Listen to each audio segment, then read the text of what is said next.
প্রথম সামুয়েল গ্রন্থ থেকে পাঠ 18 অধ্যায় এবং 19 অধ্যায়। দাউদ ও জোনাথানের বন্ধুত্ব। শাউলের সঙ্গে দাউদের কথা বলা শেষ হলো। দাউদের সঙ্গে জোনাথানের তো ইতিমধ্যে এক প্রাণবন্ধন গড়ে উঠেছে। জোনাথান দাউদকে নিজের মতোই ভালোবেসে ফেলেছেন।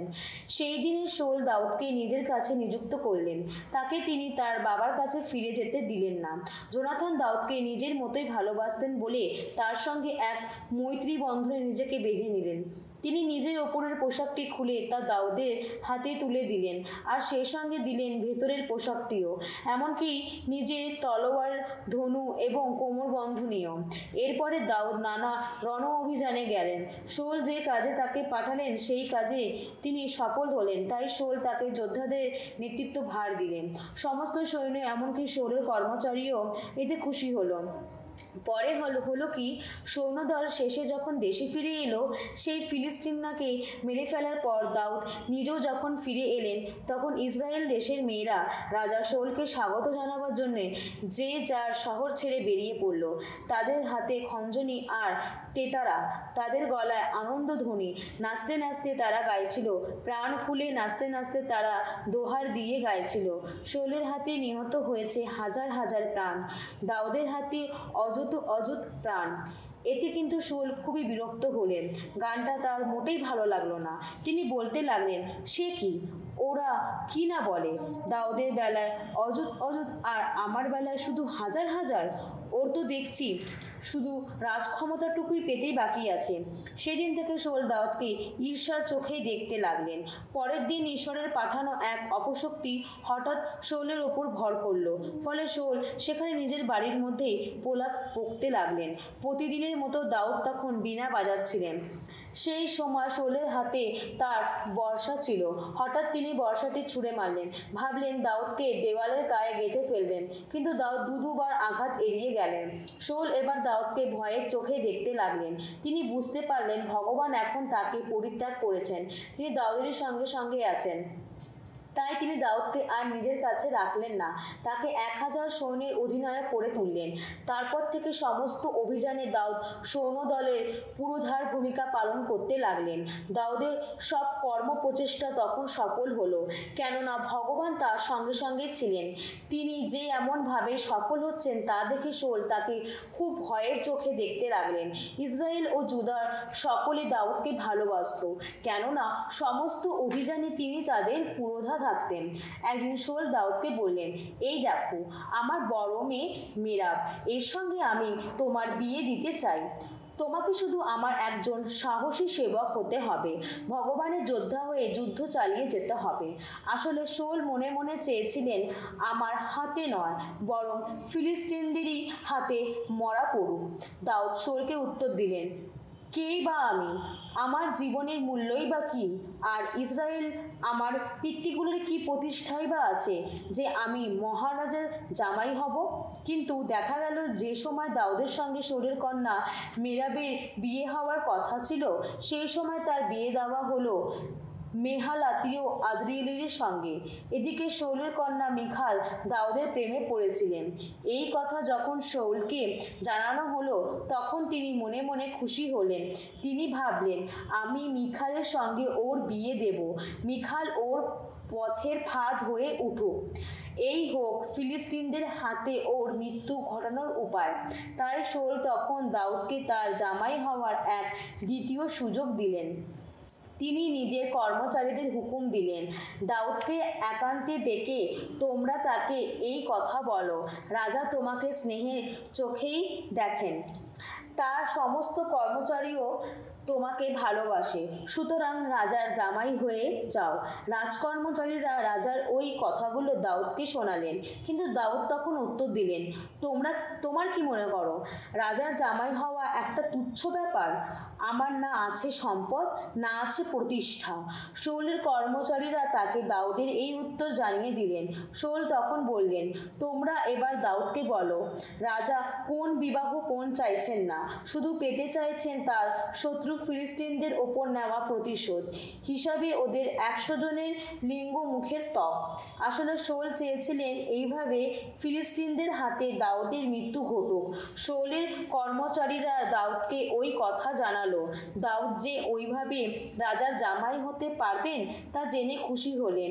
নির্দিষ্ট সময়েরই আগে তিনি নিজের সৈন্যদের নিয়ে বেরিয়ে পড়ে 200 জন ফিলিস্তিনকে হত্যা করলেন। তিনি তাদের লিঙ্গ মুখে ত্বকগুলি নিয়ে এসে সবকটি রাজার সামনে পেশ করলেন যাতে তিনি রাজার জামাই হতে পারেন। শৌল তখন তার সঙ্গে নিজের কন্যা মিখালের বিয়ে দিলেন। শৌল এবার স্পষ্টই বুঝতে পারলেন যে ভগবান দাউদের সঙ্গে সঙ্গেই আছেন এবং তার কন্যা মিখাল দাউদকে গভীরভাবে ভালোবাসেন। তিনি দাউদকে আরও ভয় করতে লাগলেন। এরপর থেকে তার জীবনের শেষ পর্যন্ত তিনি দাউদের শত্রুই হয়ে রইলেন। ফিলিস্তিন নেতৃজনেরা আবার রণ অভিযান শুরু করলেন। যতবার তারা রণ অভিযান করলেন দাউদ ততবারই শৌলের অন্যান্য সেনাপতির তুলনায় বেশি কৃতকার্য হলেন। তিনি খুব খ্যাতিমান মানুষ হয়ে উঠলেন। শৌল নিজের পুত্র জোনাথানকে ও নিজের সমস্ত কর্মচারীদের উস্কে দিতে লাগলেন তারা যেন দাউদকে মেরে ফেলে। দাউদ কিন্তু জোনাথানের খুবই প্রিয় পাত্র ছিলেন।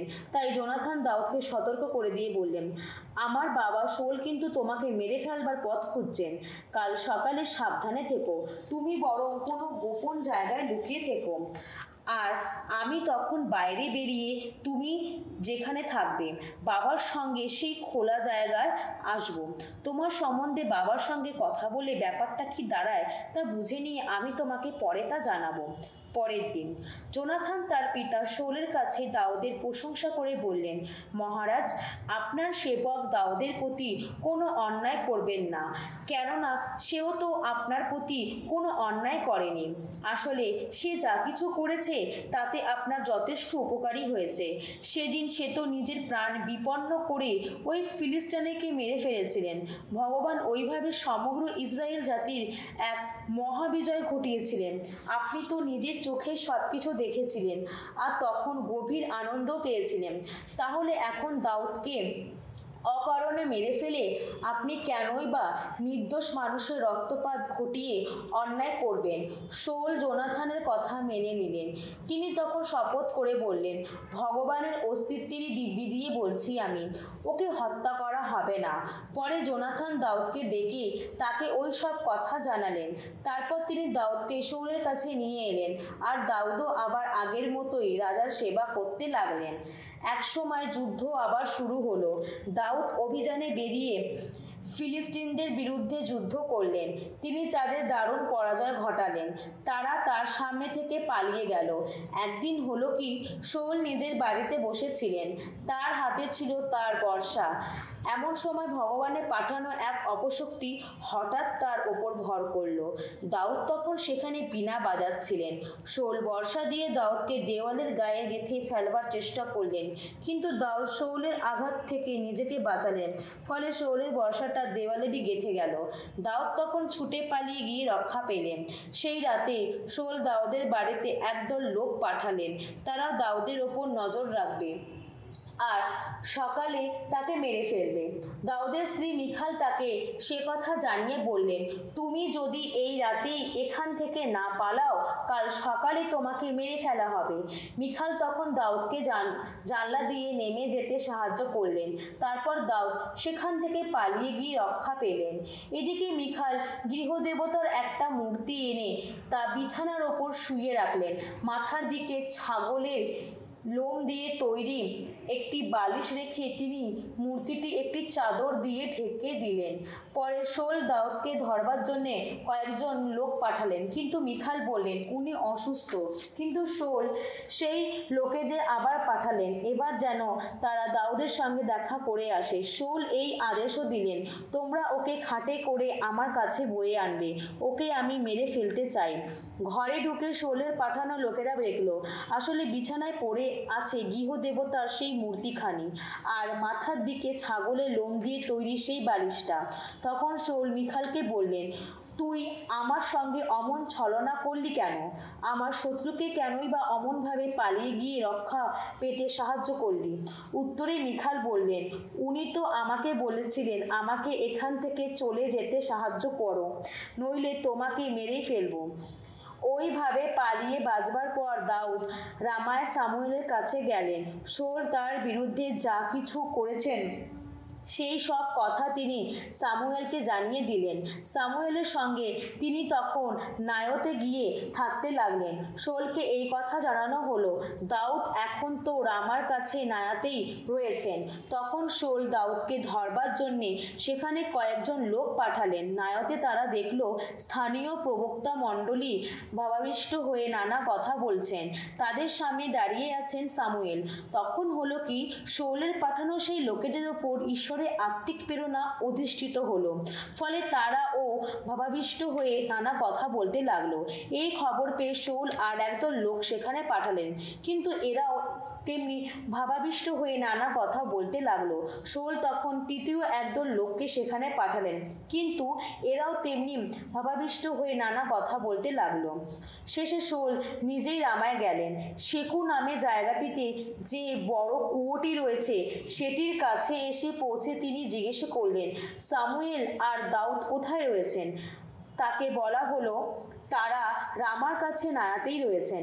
তিনি সেই দিকে রামার কাছে অবস্থিত সেই নায়াতেরই দিকে এগিয়ে যাচ্ছিলেন। এমন সময় ভগবানের আত্মিক প্রেরণা তারই ওপর অধিষ্ঠিত হলো।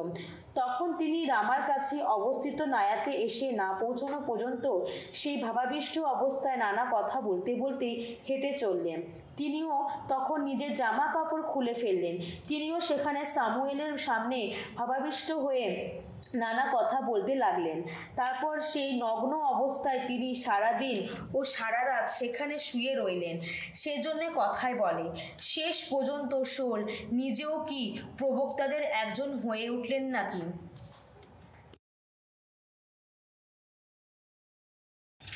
শামসঙ্গীত 125। ভগবানে আস্থা রাখে যারা, তারা যেন সিয়ন পর্বতেরই মতো অটল, অবিচল, চিরস্থিতিমূল, সেই সিয়নেরই মতো। জেরুসালেমের চারিদিকে ওই দেখো পর্বত বেষ্টনী। ভগবানও তেমনি তার আপন জাতি চারদিকে নিজে যেন রক্ষণ বেষ্টনী, বর্তমানে সর্বকালে রক্ষণ বেষ্টনী। ধার্মিক মানুষ যারা, যে ভূমি তাদের জন্য স্বতন্ত্রই করে রাখা আছে, দুষ্টের শাসন সে ভূমিতে অধিষ্ঠিত হবে না কোনো দিন, যাতে সেখানকার ধার্মিক মানুষ কোনো অন্যায় করতে প্রবৃত্ত না হয়। সৎ যারা, সত্য প্রাণ যারা, ওগো ভগবান তাদের মঙ্গল করো তুমি। কিন্তু বাঁকা পথেই পা বাড়ায় যারা, ভগবান যেন অপকর্মাদের দশাই ঘটান তাদের। ইসরায়েলের মানুষ সুখে শান্তিতেই থাকুক।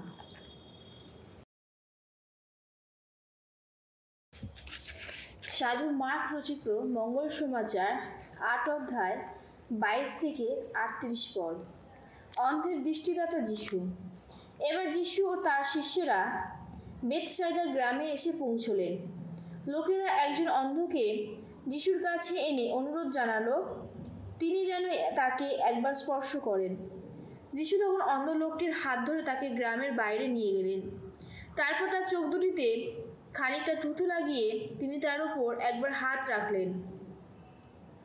তারপর তিনি জিজ্ঞেস করলেন, তুমি কি এখন কিছু দেখতে পাচ্ছ? লোকটি চোখ তুলে তাকিয়ে বলল, হ্যাঁ, আমি মানুষ দেখতে পাচ্ছি, দেখতে তারা গাছের মতন, তবে হাঁটাচলা করছে। তখন যিশু তার চোখের উপর আবার হাত রাখলেন।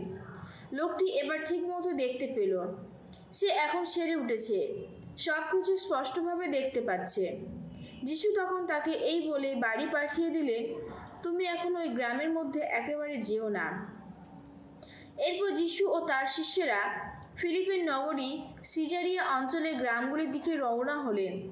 পথে এক সময় তিনি শিষ্যদের একই প্রশ্ন করলেন, আমি কে?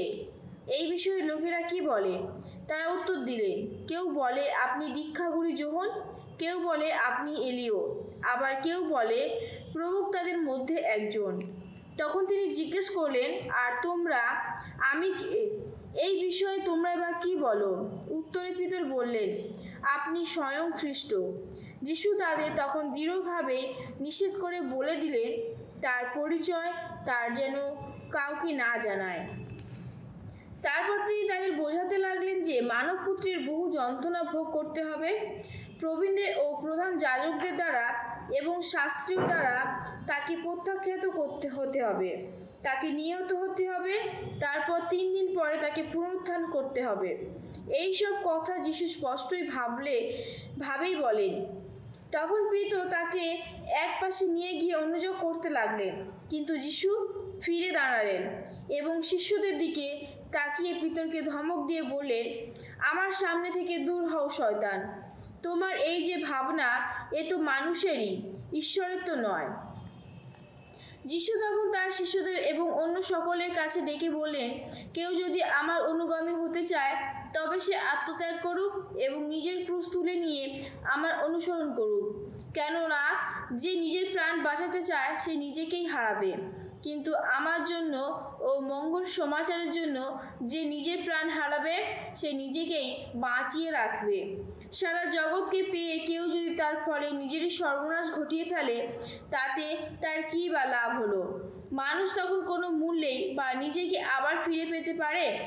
কেউ যদি এই ভ্রষ্ট পাপিষ্ঠ যুগে লোকদের মাঝখানে আমার ও আমার বাণীর জন্য লজ্জাবোধ করে, তাহলে মানবপুত্র যেদিন পবিত্র দূতবাহিনীকে সঙ্গে নিয়ে তার পিতার মহিমায় মহিমান্বিত হয়ে আসবে সেদিন কিন্তু সেই মানুষের জন্য মানবপুত্র নিজেও লজ্জাবোধ করবে।